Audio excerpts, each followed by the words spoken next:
Matthew 6:23. Kung malabo ang inyong paningin, mapupuno ng kadiliman ang inyong buong katawan. At kung ang ilaw ninyo ay madilim, ikaw nga ay tunay na nasa kadiliman. Ang kadiliman ay isang malaking kulungan na walang pader. Darkness is prison without walls. And in life, there are many prisons without walls. Mga imaginary prisons. Mga taong nakakulong, wala namang kulungan. And these are what we call mental prisons. Mga kulungan na nasa isip lamang. What are these? Mental constructs. Mga sari-saring korte ng pag-iisip. Thoughts, beliefs, and outlook that limit people. Marami mga tao hindi magawa ang dapat gawin kasi nakakulong ang isip nila. Napapaliit, napapakitid ang isip at pananaw ng ganitong uri ng mga utak. Napapakonti ang kakayanan, napapaliit ang mundo ng mga nakakulong sa mental prisons. Mental prisons, mga pananaw na nagkukulong ng isip na hindi bagay sa mga anak ng Diyos. Salamat po, Ama, dahil kayo ay Diyos ng kalayaan, Diyos na nagbibigay ng walang hanggang posibilidad sa inyong mga anak. Papaglinawin niyo po ang aming isip, makilala namin ang mga kulungan na nasa isip lamang, at kami mapalaya ng kaliwanagan ninyo. Kayo po ang mangaral, pakalinisin niyo po kami at patawarin sa aming mga pagkukulang, at ngayon ay basbasan ng inyong karunungan. Kayo lang po ang mangusap. Gamitin niyo ang inyong lingkod, ngunit kayo ang mangaral. Turuan niyo po kaming lahat sa inyong ikaluluwalhati, sa ikatataas ng iyong pangalan, at sa ikatutupad ng layunin niyo sa aming buhay. We thank you, we praise you, Father, in the name of your Son, our Lord Jesus.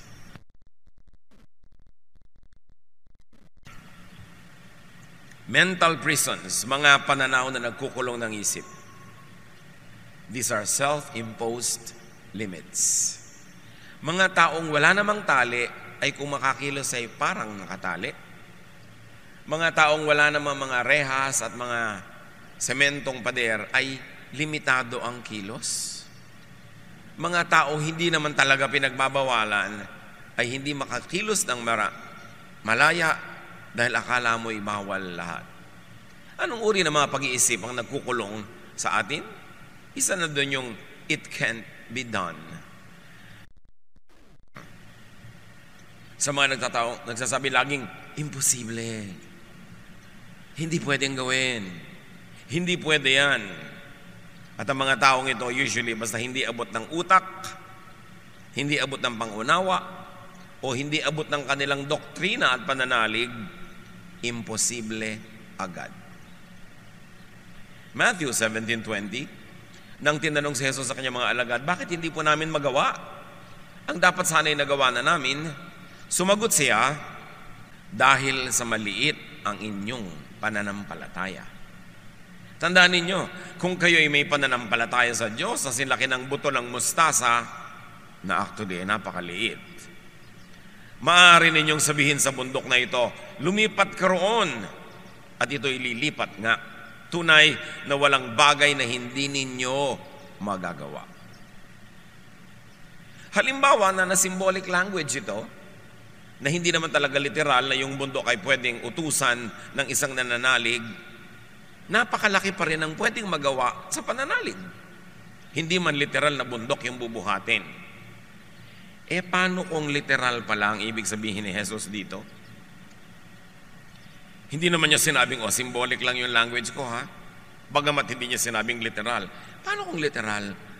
Na pwede mo pala talagang utusan ang bundok kung may pananalig ka na singliit o tawagin ng sinlaki man lang ng maliit na buto ng mustasa.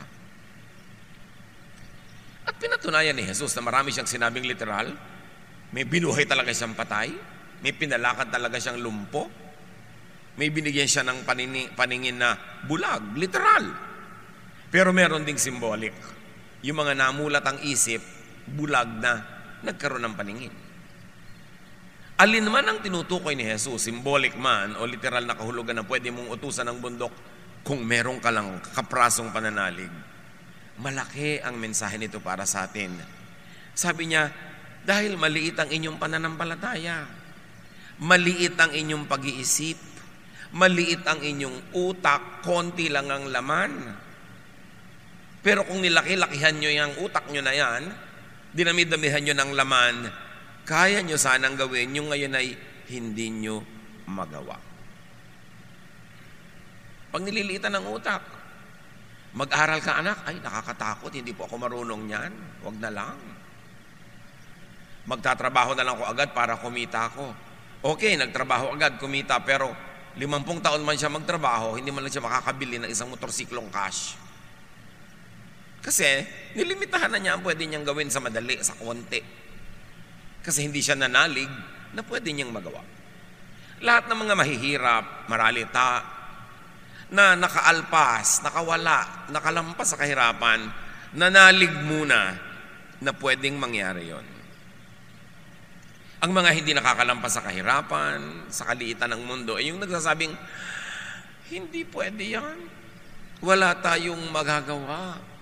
Ganyan lang talaga yan.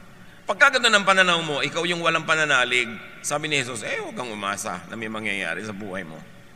Ang liit-liit ng pananalig mo Tapos ine-expect mo, lalaki yung mundo mo. Sabi niya, ang liit ng inyong pananalig.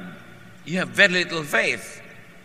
Now, faith moves the hand of God. So kung malaki yung faith mo, wala ka mang kayang gawin sa iyong sarili, pwede magkaroon ng miracle. Because faith moves the hand of God. So you see, kung sa loob ng isip mo ay meron kang pananalig, may kapangyarihan ka, kasi pwede mo ngayong palakarin ang kamay ng Diyos para gawin ang hinihingi mo dahil naniniwala ka. Sabi niya, ask and you will receive.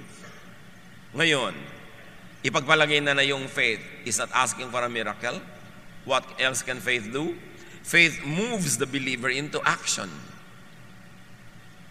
Pag nananalig ako na matatapos ang aking pag-aaral, kahit ang hirap-hirap namin, mag-e-enroll ako ngayong SEM, kahit wala ako nakikita magiging baon ko, wala ako nakikita magiging pambili ko ng mga project materials, meron akong faith, it will move me into action. And action, practical, moves into growth.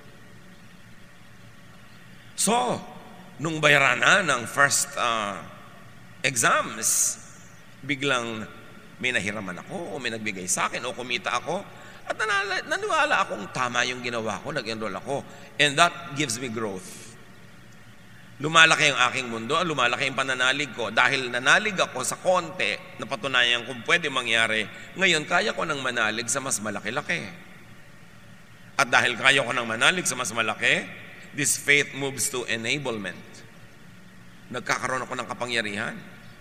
And of course, enablement, when continuously repeated, leads to accomplishment. And in that case, natapos mo ang kurso mo, natural cause, hindi miracle. So dalawa ang pwede mangyari sa isang taong may pananalig. Maghimala ang Diyos, o kaya ay dahil sa pananalig mo, marami kang ginawang tama, nagkadugtong-dugtong, ang ending, nangyari din yung gusto mong mangyari, na walang himala. Hindi mo naman kailangan lagi ng himala. Kasi merong natural power na ibinibigay ang Diyos sa iyo at sa mga tao na kapaligid sa iyo para katulungan, para yung kailangan pa ng himala ay magawa rin kahit walang himala. At yung paggawa ng walang himala ay isa ring himala. Kasi biruin mo, dati hindi ka naniniwalang mangyayari, tapos nangyari, di himala rin yun.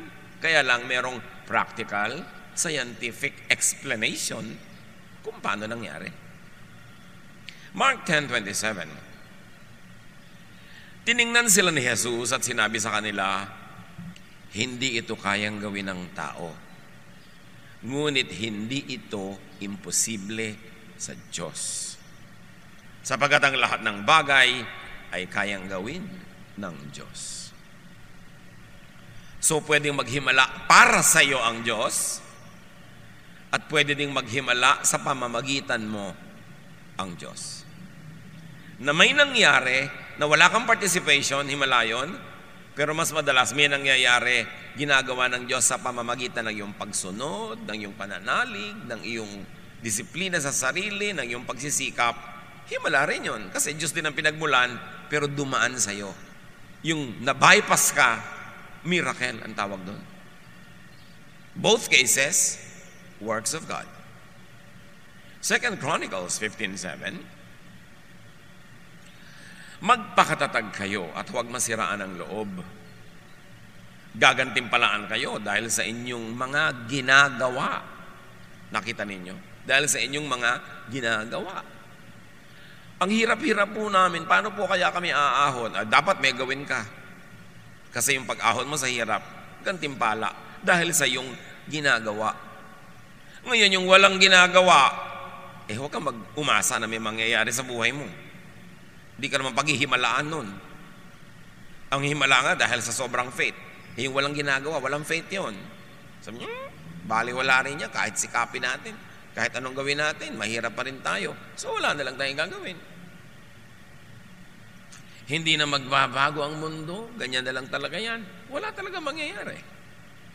Galatians 6:9, huwag tayong mapagod sa paggawa ng mabuti, sapagkat pagdating sa takdang panahon, tayo ay aani kung hindi tayo susuko. Sinong umaani? Yung hindi sumusuko. Sino ang hindi sumusuko? Yung may pananalig na ang ginagawa niya ay may mabuting pupuntahan. So, kilalanin, takasan, wakasan yung kulungan na it can't be done. Gaano karami sa mga gusto nyong gawin sa buhay ang hindi nyo na ginagawa dahil sinasabi nyo, imposible. It can't be done. Hindi talaga mangyayari. Ang pasimula ng pangyayari nun ay yung maniwala kang pwede, tapos gagawin mo ang lahat, hindi ka susuko hanggang hindi natutupad yung gusto mo mangyari. So merong interaction, may participation, may correspondence, ang langit at ang lupa, ang Diyos at ang tao sa paggawa ng mga dakilang bagay. Another mental prison, it must not be done. Yung isa hindi pwedeng gawin, meron namang kulungan, hindi dapat gawin. Nanay, mamimili na po ba ako ng ititinda nating puto bongbong? Hindi Pasko, hindi dapat gawin. Meron ako laging pinapabilhan ng puto bongbong sa Taguig. Pag nagpapabili ko ng Enero, wala na kasi hindi na Pasko. Bumibili pa ako. Hindi dapat. Pang Pasko lang ang puto bongbong. Meron yung kulungan ng utak yon. Sa Japan, hindi kayo makakakain ng sukiyaki pag hindi winter. Kasi nakakulong ang utak nila, sukiyaki is winter food. Dito sa Pilipinas, kahit tagaraw, makakakain ka. Kasi hindi tayo nadamay sa kulungan ng utak ng mga Hapon tungkol sa sukiyaki. Ano mga kulungan ng utak nyo na hindi dapat gawin? Kumain po tayo ng sotanghon. Walang lamay. Hindi pwede. Panglamay yan. Kulungan. Sino naglagay ng kulungan na yon? Lola mo siguro, kung sino man, tapos minana mo. Yung mga kulungan na it cannot be done is out of fear. Out of ignorance. Merong isang restaurant ng tindahan ng pagkain ng manok dyan sa corner EDSA and Crossing sa Mandaluyong. Air condition, ang ganda-ganda. Mura lang yung pagkain. Walang pumapasok. Nanay, kain po tayo doon. Hindi pwede, mahal yan. Bakit yung po na lamang mahal? Kita mo, aircon. Mahal yan. Magaganda yung mga plato. Nakahalata yung tindahan na walang pumapasok. Tinanggal niya yung aircon. Pasok lahat ng alikabok, usok, ang daming kumain. Same price. Yung mga it must not be done, bawal. Yung mga tao, pag may nakita magandang lobby, magandang lugar, magandang tindahan, pasok tayo, baka bawal, nakatsinelas lang tayo. Di ba? Di maghubad po tayo, magyapak tayo, hindi naman sabing bawal nakayapak, bawal lang nakatsinelas. Bawal nakasando, di maghubad ka. Hindi naman sabing bawal hubad bawal lang yung sando. Mga pampalimit ng utak. Hindi mo pwedeng gawin yan, may magagalit. Merong maganda, gusto mong tingnan na display, baka magalit yung tindera. Mukhang mahal, huwag tayong pumasok. Meron, lapitan mo na yung nasa information, mukhang suplado, huwag na lang. Yung, hindi naman niya sasayang, suplado ako, huwag kang lalapit sa akin. Pero ikaw na yung nag-isip, ikaw ang nagkulong sa utak mo, nagtali sa kamay mo, kaya kaalipin. Kasi nakakulong ang utak mo, at ikaw ang nagkukulong, walang iba. Pag nakakita yung mga tao ng mga carpet na pulang maganda, ayaw tapakan, baka pang mayaman. At lalo na ito, bawal sa maya, magagalit ang Diyos. Ang dami-daming kasiyahan na hindi ginagawa ng tao dahil baka magalit ang Diyos. Hindi naman pala nagagalit ang Diyos. Simbahan lang pala yung nagagalit. Dapat ihiwalay nyo yung mga sinasabi ng simbahan at sinasabi ng Diyos. Hindi lahat ng sinasabi ng simbahan galing sa Diyos, mga 80%. Iniimbento yun ng simbahan para madali yung crowd control, para madali ang koleksyon, para ang mga tao'y masunurin, pero hindi galing sa Diyos. Kaya dapat binabasa nyo yung Biblia mag-isa, hindi lang yung kung ano ipakain sa inyo galing sa pulpito. Kasi maraming bawal. Hindi naman bawal ng langit, bawal lang ng simbahan para dumali ang administrasyon. It's a sin. Pero hindi naman pala. Akala ng tao sins. Hindi nila tuloy ginagawa. Nawawalan sila ng saya. Pag nakipagpanayam ka naman sa Diyos, hindi naman pala. Kaya tao dapat nag-aaral. Ignorance is a prison without walls. Kasi pag hindi ka marunong, hindi ka maalam, to play safe, wala ka nalang gagawin. Ilagay kayo sa isang pagkadilim-dilim na kwarto. Maglalakad ba kayo? Magpapaikot-ikot? No. Kasi baka kayo mahulog, baka kayo maipit, baka kayo mahiwa, hindi nila kayo gagalaw. At ganoon ang ginagawa ng kamangmangan. Ang mga mangmang walang ginagawa sa takot na may magawang mali. Kaya ang mga relihiyon, sobrang namumulaklak sa mga bayang ang mga tao ay mangmang. Kaya dapat aaral ang mga anak ng Diyos, dapat mas marunong, mas mabuti. So that you can engage the Word of God, you can engage doctrines and reason out even with religious leaders. Hindi naman Diyos ang mga religious leaders. Sila lang ang pwede magbasa, sila lang ang pwede mag-interpret. Imbento lang nila yon para kontrolin nila ang doktrina at ang mga tao controlled. Kaya yung relihiyon, sa halip magpalaya, nang gagapo siya, nagtatali, nagkukulong. Pag hindi enlightened ang pangangaral. Matthew 12:11-12. Ang mga tao sa Israel, walang gagawin pag Sabat. Sukdang, ang hayop nila ay mahulog sa tubig at malunod. Bawal gawin yan. Sabi ni Jesus, kung kayo'y may tupang nahulog sa balon sa araw ng pamamahinga, hindi ba ninyo ito iaahon?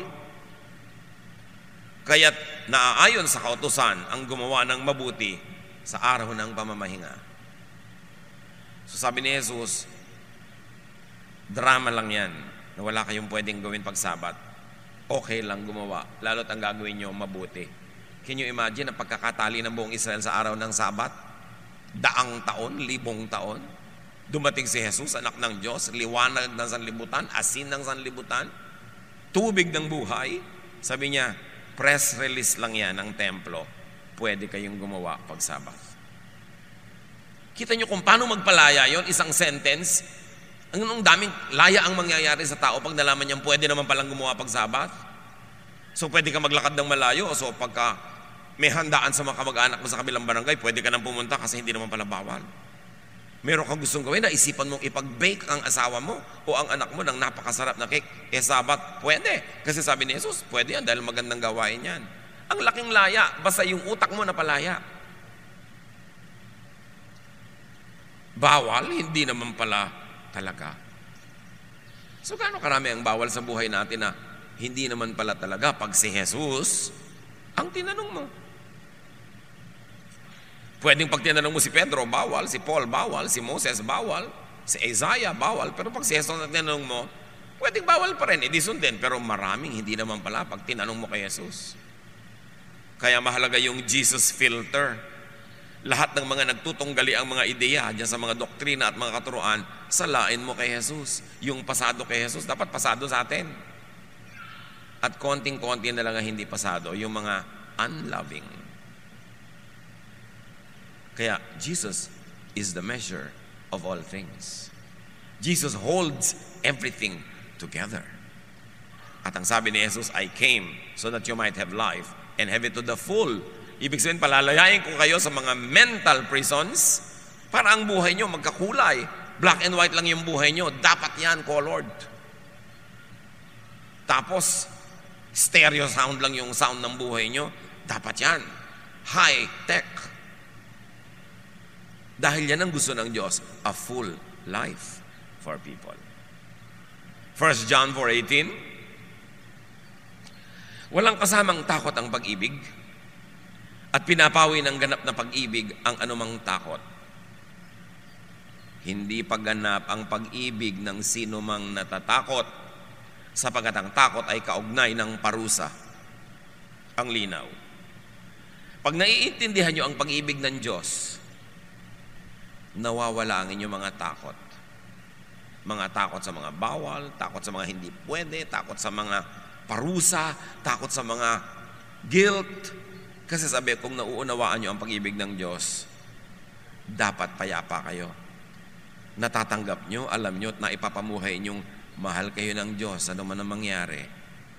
Ngayon, kaya kayo matatakotin kasi ang laman ng utak nyo lagi, parusa. Kaya ang marami nagiging relihiyoso, lalong nagiging matatakotin kasi lagi ang ipinipreach from the pulpit, parusa. Isang Diyos na galit. Isang Diyos na ayaw ka mag-enjoy. Isang Diyos na killjoy.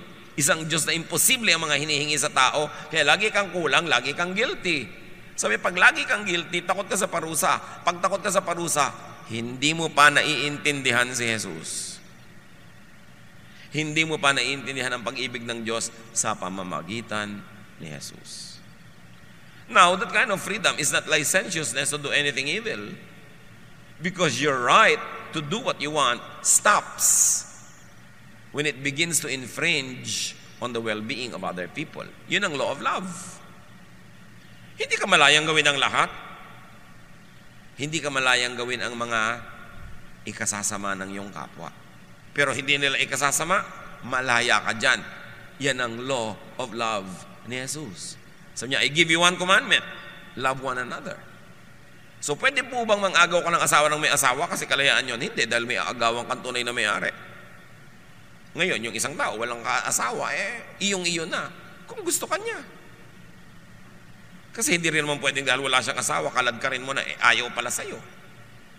Yung kalayaan mo, tumitigil kung ito ay lalampas na at papasok na sa bakuran ng ibang tao at makakasama na sa kanila. So fear comes from ignorance. And love means fearlessness. It doesn't mean recklessness. It means confidence, trust, and peace. The people of God are free to do anything that God does not prohibit by moral law. At ano yung moral law? The law of love. Basta hindi unloving to others, you are free. Kailan natin maintindihan yon? You don't kill, you don't steal from other people. You don't take away from them what you want to enjoy. You are free. Galatians 5:14, sapagkat ang buong kautusan ay nauuwi sa isang pangungusap. Ibigin mo ang iyong kapwa, gaya ng pag-ibig mo sa iyong sarili. So yung ayaw mong gawin sa ng iba, huwag mong gagawin sa iba, yun ang buong kautusan. Pwede po ba akong kumain ng sandwich na maraming mayonnaise? Bakit? Nilakawin ba yung mayonnaise? Hindi. O di, free ka. Morally speaking. Ngayon, clinically speaking, tingnan mo kung nakakabuti sa yung mayonnaise, that's another story. You are free so long as what you want to do is not prohibited by legal law. Legal law meaning the law of the land, the law of the company, the law of the family, the law of the community that is meant to keep order, justice, predictability, system. Dapat hindi mo binibreak yun. Kasi a community, a family, a corporation, a church is a social agreement. I'm a part of this nation because I agree to do my part as a citizen. I'm a part of this family, of this community, of this church because I agree to do the parts of responsible members so that there will be harmonious relationship and there will be a way to address grievance and there will be a way to solve problems in a decent, least damaging way. Kaya may pananagutan tayo sa ganung mga bagay. The people of God are free to do anything that is not prohibited by God's natural law. And I want you, church, to understand this very well. Natural law could be the purest law of God that is known to man. Yung mga moral law, mga religious laws, kung kani-kanino ng committee dumaan yan, kung kani-kaninong doktrina dumaan yan, kung sino-sino na ang mga nagsabi na ito ang tama, ito ang mali. Pero yung law of nature, walang taong nakapakialam dyan. God ang nag-design ng law of nature, like the law of gravity, the law of physics, the law that water will always recycle, the law of sunrise and sunset, the law of temperatures and seasons. Diyos ang may gawa niyan. More than religious law, which you don't know kung galing sa Diyos o pinakialaman lang ng mga religious leaders, yung natural law, walang nakapakialam dyan. Romans 1:20, mula pa ng likhain ng Diyos ang sanlibutan, ang kanyang likas na hindi nakikita, ang kanyang kapangyarihang walang hanggan, at ang kanyang pagka-Diyos ay maliwanag na inihahayag ng kanyang mga ginawa. So mula daw nung nilikha ang daigdig, nagpapakilala ang Diyos sa pamamagitan ng mga nilikha niya. Yun ang purest law. Now, many prisons, limitations, and conflicts are caused by man-made religious law being imposed on God-ordained natural law. Halimbawa, law ng God, ng nature, nakakainin ng leon ay usa. Kakainin ng usa ay damo. Kung nagkaroon ng religious membership yung leon at sa sekta niya, bawal kumain ng karne, anong gagawin ng leon? Pinagbabawalan na siya ngayong maging leon. Lahat ng kakainin niya ngayong bawal, puro siya guilt. Tapos itinitinda ng religion niya yung salvation, dahil guilty siya, bibilin na niya. Pero hindi mo pala siya dapat guilty kasi leon nga siya. Ngayon yung usap, pinagbawalan ng religion niya na kumain ng damo. Di lagi siyang guilty. Kasi kahit ano mangyari, pag walang nakatingin, kakagatin niya yung damo, kakainin niya. Kasi yun ang gusto niyang kainin. Yun ang likas. Ganon siya ginawa. Now, the demonization by religion of natural human feelings of the physical world makes so many people feel guilty. Pagka ang religion ay nagtuturo sa inyo ng mga bagay na kontra sa natural law, ang result lang, you will always fail because you will be how nature and God created you. Therefore, you will forever feel guilty for who you are, for what you feel. Samantalang, yun ang likas na gawa sa ng Diyos. Kakontra ng itinuturo ng relihiyon. Bakit kaya nagkaganon-ganon ng religion? Because over time, to create order in society, para magkaroon ng predictability, magkaroon ng system, maraming ipinagbawal in the name of God para lang magkaroon ng system. Pero yung mga system na yun at mga bawal dapat nagbabago over time kasi nagbabago ang dynamics ng isang society, nagbabago ang paraan ng pamumuhay, ang pakikipagtalastasan ng mga tribe to tribe, nation to nation, nag-a-adjust dapat yun. Kasi mga bawal ng tribal level lang yung sibilisasyon, naiiba na dapat kung cosmopolitan level na yung civilization. At kahit sa Bible, ang daming ganun. Nung araw, yung mga patriarchs allowed na maraming asawa. Nung New Testament, isa na lang. Nagbabago, nag-a-adjust sa mga katotohanan ng buhay. But religion thrives on conservatism.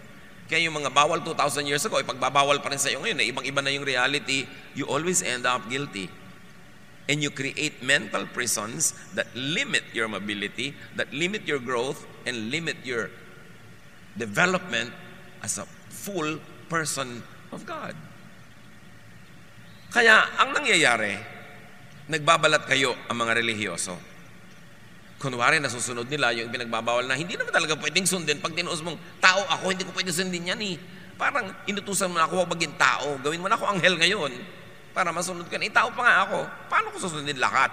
Yung pala naman, yung pagbabawal at yung paraan ng pagbabawal ay Hindi naman galing sa Diyos. Kasi kami, natural law. You look at yourself and you see how God created you. That is your natural law. And when religion tells you to go against your natural self, you will only feel guilty and miserable. Galit si Jesus sa ganyan. Mga pagkukunwari. Matthew 15, 7-9. Kausap ni Jesus sa mga religious leaders.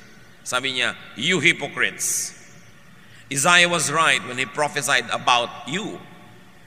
These people honor me with their lips, but their hearts are far from me. They worship me in vain. Their teachings are merely human rules. Nakita niyo, sabi ni Jesus, tama si Isaiah. Sa Tagalog, sabi niya, mga mapagkunwari. Tama nga ang sinabi ng propeta Isaiah tungkol sa inyo. Ang paggalang sa akin ng bayang ito ay pakunwari lamang sa Israel yun. Sapagkat sa bibig at hindi sa puso ito bumubukal. Walang kabuluhan ng kanilang pagsamba, sapagkat itinuturo nilang galing sa Diyos ang kanilang mga utos. Jesus saying this. Sabi niya, kayo mga relihiyoso, mga ipokrito kayo, mapagkunwari, mapangimbot, mga peke. Turo kayo ng turo na hindi naman galing sa Diyos. Iniimbento niyo ang mga doktrina, nagpapahirap kayo sa mga tao, nagdurusa sila. Kaya sabi ni Jesus, woe to you, Pharisees! You travel overland and see to win a single convert. And when you are able to do so, you turn that convert into a son of hell twice as bad as you are. Ganun yun. You shut the kingdom of heaven from people. You don't enter the door to heaven, and you don't allow people to enter. You don't allow people to have peace with God, peace with themselves, peace with the reality, because you yourselves don't have peace about your own reality, because you deny your reality with your man-made religious laws. Jesus saying that. Matthew 15, 7-9. Anong sabi niya sa maraming kautosan ng relihiyon ng Israel? Imbento lang yan ng tao, hindi yan galing sa Diyos. Mga ipokrito kayo. Ang tataas ng turo nyo, mga imposible. Tapos sa publiko, nagpe-pretend kayo na susunod nyo, pero in real life, hindi. So kawawa ang turuan nyo dahil sila mauobliga mag-pretend. Dahil nakikita nagpe-pretend kayo, akala abnormal sila pag totoo sila sa sarili. So magpapanggap sila. Sabi, pinapahirapan nyo tao. Pinapabigat yung buhay nila. Sabi niya, come to me all of you who are tired. Tired of the Pharisees. Tired of all the pretense. I'll give you rest. My yoke is easy. My burden is light. My spirituality is doable. It is user-friendly. Sabi ni Jesus, huwag kayo sa kanila makinig. Come to me and I'll give you rest. Rest from prisons of the mind. Mga tanikalang inimbento ng ating mga tradisyon, mga dati ng paniniwalang hindi natin sinusuri, nilululo na lang ng buong buo kahit hindi masarap at kahit kung minsan nakakalason. Followers of Jesus are free to be human and to be humane. Hindi katulad ng itinuturo ng mga Pharisees. Pagka may lumabag sa utos ng Diyos, batuhin nyo hanggang mamatay. Pag hindi mo ginawa yon, hindi ka masunurin sa Diyos. You are not free to be kind and to be humane because you are obligated to be cruel in the name of God. That's why Jesus came to correct all that. Another mental prison, nakakahiya. Singilin mo na yung may utang sa iyong mami kasi kailangan ko ng pang-enroll. Nakakahiya namang singilin. Dapat ang nagsasabi ng nakakahiya yung hindi nagbabayad. Nakakahiya, hindi tayo nagbabayad. Pero wala pa ako narinig yatang ganon. Ang nahihiya yung maniningil.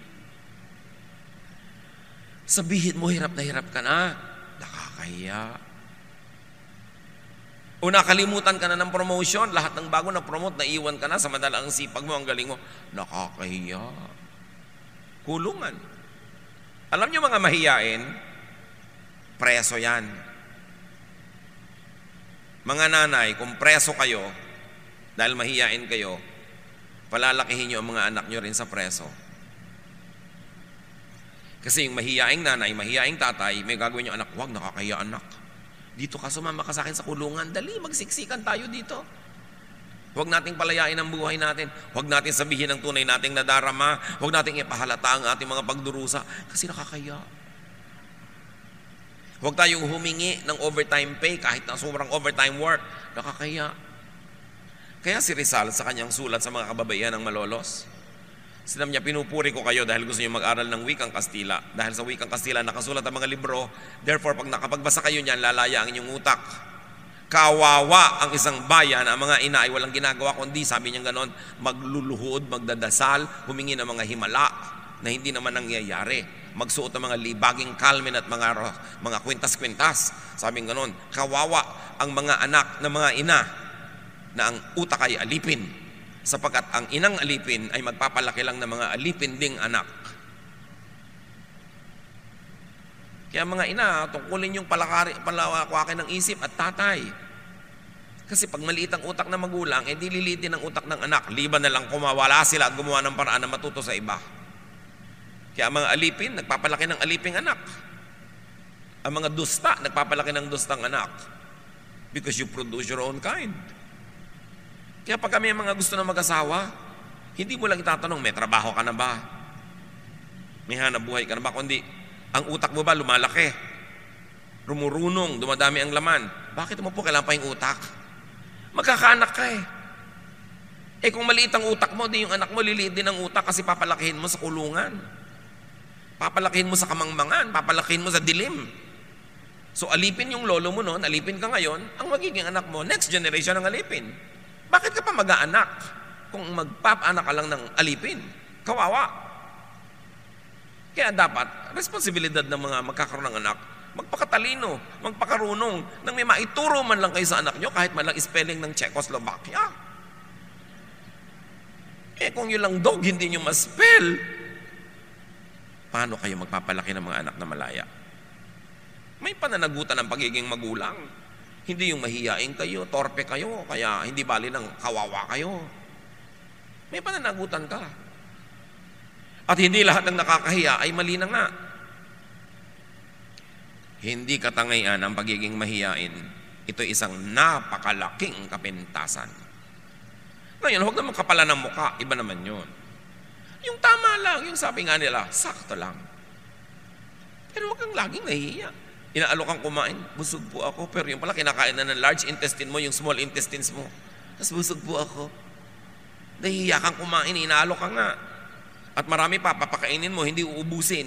Parang sayang. Ba't mo inubos? Baka mapagkamala kami ang patay gutom. Hindi nga ba? Kainin mo na lahat. Ganon din yun. Magsasayang ka pa dyan dahil nahihiya ka.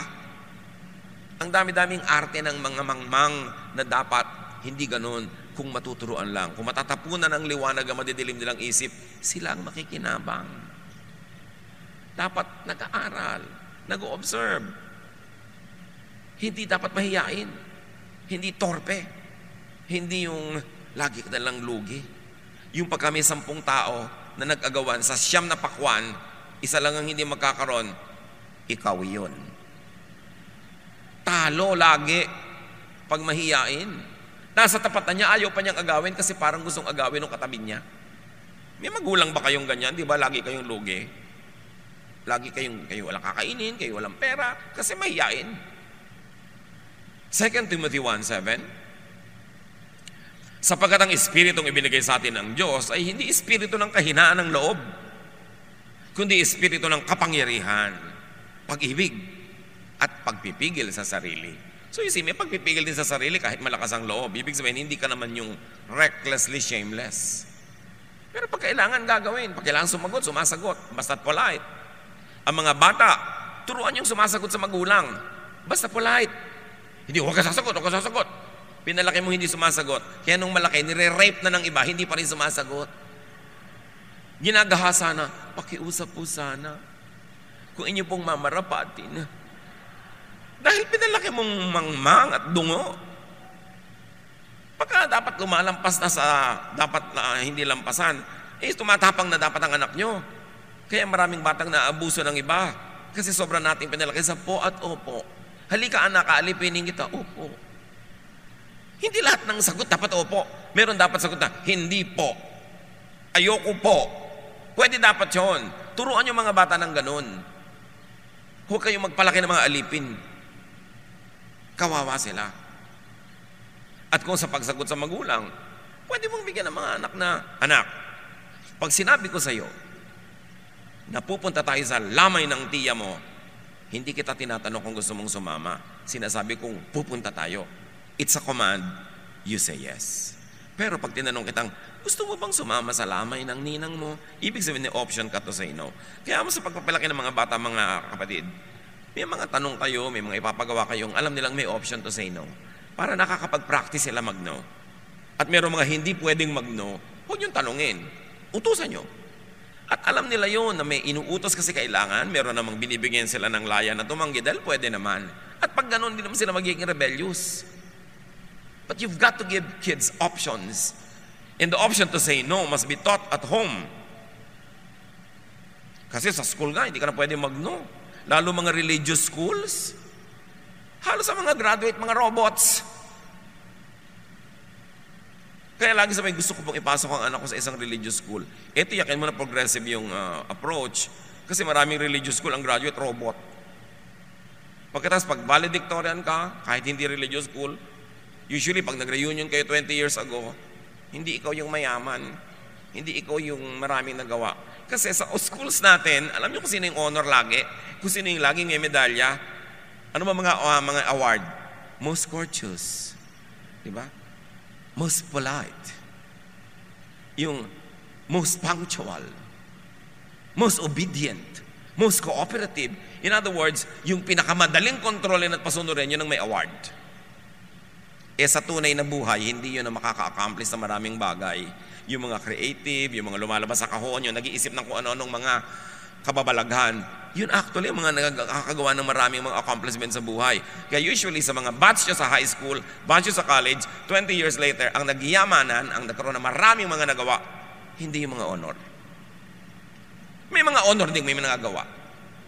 Nakakatanggap sila ng employee award, 20 years loyalty to the company. Walang absent, walang late. Ganun mga klaseng mga honor. Pero don't expect them na may naiimbentong iba, may nagagawang sistemang iba. Usually, ang nakakagawa na yung mga pala absent, yung mga bagsak-bagsak. Hindi ko naman sinabi magpakabagsak-bagsak kayo dyan. Pero ang sinasabi ko, ang nire-recognize lagi ng relihiyon, ng eskwelahan, ng society, yung madaling kontrolin, yung robot. So, hindi lahat ng award na ibinibigay ng lipunan, yun na nga ang tamang dapat ibigay. Dapat may award for creativity, for standing out of line, for getting out of the box. Kasi yun ang makaka-accomplish ng maraming bagay. Meanwhile, dapat mga 3% lang lipunan yun. Yung 97 dapat talaga cooperative, punctual, kasi para umandar ang lipunan. May system. Pero huwag niyong pagpakamatayan na yung mga anak niyo lagi maging honor. Kasi honor for what? Siyempre, accomplishment naman yung napaka-punctual niya ng 3 taon. Pero sa tunay na buhay, di ba ang dapat punctual yung mga empleyadong karaniwan, hindi yung mga tunay na may mga decision makers. So dapat isipin natin to get out of these cycles of imprisonment.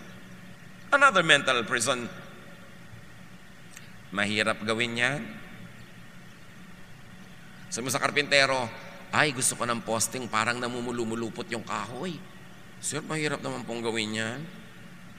Anong gusto mo, madali? Umuwi ka sa inyo, matulog ka, madali yun. Yung mga taong hindi umaasenso, yung mga taong ay mahirapan, may ipinapagawa ka, ay mahirap po yan, sir. Ang gusto lagi madali. O kaya sabihin nila, we cannot do it, it has never been done before. Dapat ang ginagawa mo, what has not been done before para dumami ang pwede nating gawin. 2 Kings 5:10-13. Isang makapangyarihang general, may sakit, may ketong, pinayuhan ng propeta.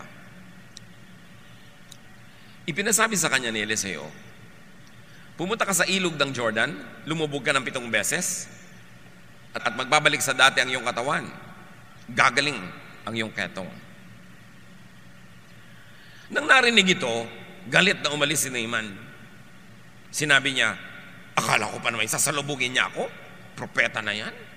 Tatayo sa harap ko, tatawagin ang Diyos niyang si Yahweh, ikukumpas ang kanyang mga kamay at sa tapat ng aking ketong, at ako'y pagagalingin. So yun ang ine-expect niya. Mamamburambo, budu-budu yung propeta para siya gumaling. Eh, sabi sa kanya, pumunta ka sa ilog ng Jordan, ilublob mo ang sarili mo 7 beses. At bakit hindi na lang sa mga ilog ng Damasco, sa kanyang sariling bayan, tulad ng Abana at ng Farfar, na mas malinis kaysa alinmang ilog sa Israel? Hindi ba pwedeng doon na lang ako maligo para gumaling? Ayaw niya sundin. Because it has never been done before. Ang yaman-yaman niya, makapangyarihan siya, lulub-lub-lub siya sa Jordan. Actually, in Jordan, sapa lang na puro putik. For all the drama that the Bible gives of the Jordan, isang sapang puro putik lang ito. Kaya sabi niya, bakit sa bayan ko ba walang magagandang ilog? Ba't di na lang doon? Verse 13. Ngunit lumapit sa kanyang mga lingkod at sinabi, Ginoo, kung mas mahirap pa riyan ang ipagagawa sa inyo ng propeta para kayo gumaling, hindi ba't gagawin nyo yun? Gaano pa yung paghuhugas lang ninyo para luminis? Sa makatuwid, ginawa niya, gumaling ang kanyang ketong. Marami tayong hindi ginagawa dahil lang hindi natin nagawa before, bago sa ating pandinig, o kaya we think it is beneath our station in life. Sabi niya, ba't di mo nalang sundin para ka gumaling? Hindi umiwas sa mahirap gawin, at huwag umiwas sa mahirap na gawin, lalo na kung mas mahirap naman kung hindi mo gagawin. Tulad nga na sinasabi natin, puto bongbong kumpas ko. Bakit? Ang lechon, pang fiesta lang? Tingnan nyo ang mga ibang tindahan ng lechon, araw-araw. Isa sa mga kulungan ng utak, mga kapatid, tradition. Tradition. Yung tradition, kaugalian, nakasanayan, may panahon yan na effective. Pero may panahong hindi na. So dapat, talikuran na at gumawa uli ng mga bagong tradisyon. At any given time, a social norm is in a stage of being recessive, dominant, or emergent. Laging merong namamayani, nangingibabaw, at laging may pinalitan yun na papalubog, at merong laging papasikat, emergent. Kaya sa church, alam niyo mga 1970s, 80s, ang laking gulo ng mga evangelical churches sa Pilipinas dahil ayaw nilang tanggapin ang tambol, ayaw nilang tanggapin yung mga electric guitar, ayaw nilang tanggapin yung kung ano-ano dahil daw demonic. May mga churches na nag-split, nagkagulo-gulo dahil lang sa praise and worship. Why? Sabi nila, gusto namin classical music sa church. Ayaw namin ang pop. Lola, yung classical music po sa church ngayon, pop 100 years ago. Alam niyo yung pagiging pop, pagiging classical, it only depends on time. So yung classical ngayon, pop din yun noon. Maraming classical music sa churches ngayon. 100 years ago, nagkagulo-gulo din sila, ayaw din nilang tanggapin. Pero dahil may tumanggap, may naibigay sa atin ngayon na classical. Noong 1990s, malaking gulo sa Pilipinas nung gumamit ang day by day ng mga agong kulintangan. Sabi ng iba, tinatawag daw natin ng mga demonyo pag tumutugtog tayo. Marami akong inimbitahan, halika kayo, tingnan nyo kung may makikita kayong demonyo. Nagdating kanyong iba, wala naman. O sige, lumabas na kayo kasi mula nung dumating kayo, nagkaroon. So, ano yon? Dahil lang hindi nakasanayan. Dapat kahit hindi mo nakasanayan, bigyan mo ng chance. Kasi lahat ng luma ngayon, bago yun dati. Nagkaroon lang ng chance na lumuma. Mga kulungan ng isip formula, mga recipe. Well, yung recipe para may puntahan naman ang iniisip mo kung hindi mo alam gawin. Pero kung marunong ka na, pwede mo na i-break yan. Umimbento ka na ng iba. Talaga ba? Ang pwede lang na gamitin na suka sa yung adobo, yung ganitong suka, hindi pwedeng iba. Formula. People always ask, why? The people of God who will be free, we should always say, why not? Isa pang mental prison, huwag na nga lang, nahirapan, di na lang tinuloy. Pag nahirapan, nasiraan ng loob, atras. Pag nabigo sa una, suko. Pag nasaktan sa simula, dala mode. Pag hindi nakuha ang gusto, sour grapes. Itinanong ko sa mga followers ko sa Facebook kung sino nakakaalam kung bakit sour grapes. Ang konti. So kinailangan ko ipaliwanag. According to kwento, merong isang bear na may nagustuhan siyang grape, kaya lang mataas yung baging. Sabi niya, mukhang tamis, mukhang sarap. At inaabot-abot niya, palibas at bear siya, ang bigat-bigat niya, hindi niya malundag, hindi niya maabot. So sabi niya, sour grapes naman yan eh. So umalis na lang siya. Pag hindi mo magamit, wala namang kwenta yun. Kaya yung maraming gustong yumaman na hindi yumaman, walang kwentang yumaman. Bakit nasubukan mo na ba? Hindi pa. Hindi, sour grapes yan. Walang kwentang sumikat, gugulo lang ang buhay. Bakit yung bang lubog, hindi magulo buhay? Sour grapes, hindi mo makuha, mamaliitin mo na lang. Kaya yung mga magulang ng mga hindi honor, lagi minamaliit yung mga honor. Honor naman yung anak niya, pero hindi naman kagandahan. Ganyan ang mga sinasabi ng mga nanay na may hugot, no? Yung lang, sour grape mo, binabaliwala mo yung accomplishment kasi hindi mo kaya. Pero dapat, no, don't give up. 2 Corinthians 4:16, kaya't hindi kami nasisiraan ng loob. Dapat buolob mo para may mangyari. Makawala ka doon sa kulungan ng sirang loob. Proverbs 24:16, for though the righteous fall 7 times, they rise again. Nadapa ka, bangon, nadapa ka ulit, bangon, nadapa ka, bangon ng bangon. Kesa naman, 5 taon ka nakadapa sa takot mong madapa ulit. Bangon ng bangon. Nung araw, nung uso pa yung sweepstakes ticket, at marami sa inyong umabot dito, bumibili ng tagumpay sweepstakes. Lalo't sa Quiapo. Sa likod niyan may nakatatak. Ang nagwawagi ay di umaayaw. At ang umaayaw ay di nagwawagi. Remember? So ganun daw, ang umaayaw, hindi nagwawagi. Huwag ayaw ng ayaw. Keep pursuing your dreams. Kung mawala sa mga taling wala naman doon, imbento mo lang, inilagay lang doon ang guni-guni mo. Kung mawala sa mga kulungang wala naman pader, ikaw lang ang nagkukulong sa iyong sarili. Luke 4:18, ang Espiritu ng Panginoon ay sumasa akin sapagkat hinirang niya ako upang ipangaral sa mga mahihirap ang magandang balita. Isinugo niya ako upang ipahayag sa mga bihag na sila'y lalaya. Maraming bihag at maraming kalayaan ang pinag-uusapan dito. Mainly spiritual. And then, mental. Tulad ng pinag-uusapan nating mental prisons. Isinugo si Jesus para palayain ang mga tao sa mga kulungang ito na bumabawa sa ating katuturan, sa ating halaga, sa ating saya, sa ating ginhawa. Mga drawing, religious, social, and mental prisons. Yung mga, bakit nakadress ka tapos rubber shoes? Hindi pwede yan. O di ba ngayon? O pwede na, ang daming ganon. Pero for the longest time, dapat pag nakadress ka, pumps or heels. Hindi pwede ganyang suot. Bakit? Ba't hindi pwede? Sinong may sabi? Bakit hindi pwede? Diyos ba may sabi nun? Palayain ang sarili. Dati hindi pwedeng gupit na hindi pantay-pantay. Sabi ko, mapagkamalan tayong may sira. Bakit ang buhok natin?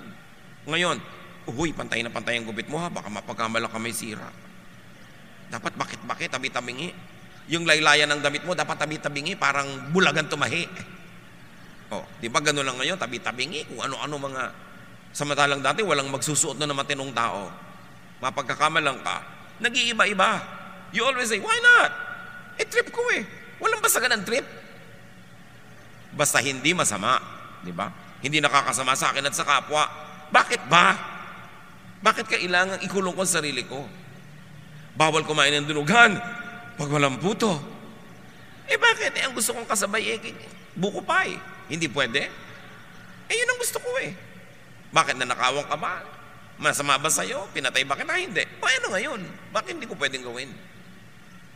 2 Timothy 1:7, sapagkat ang espiritong ibinigay sa atin ng Diyos ay hindi espiritu ng kahinaan ng loob, kundi espiritu ng kapangyarihan. Mga kapatid, ang dami pang mental prisons. Sapat na ang 5 ngayon. Alin dyan ang bumibihag sa inyo? Palayain nyo ang inyong sarili at tulungan nyo ang kapwa na lumaya. Jesus wants you free to have a restful, peaceful, meaningful, enjoyable life. Dear Lord, thank you that you want us free from prisons.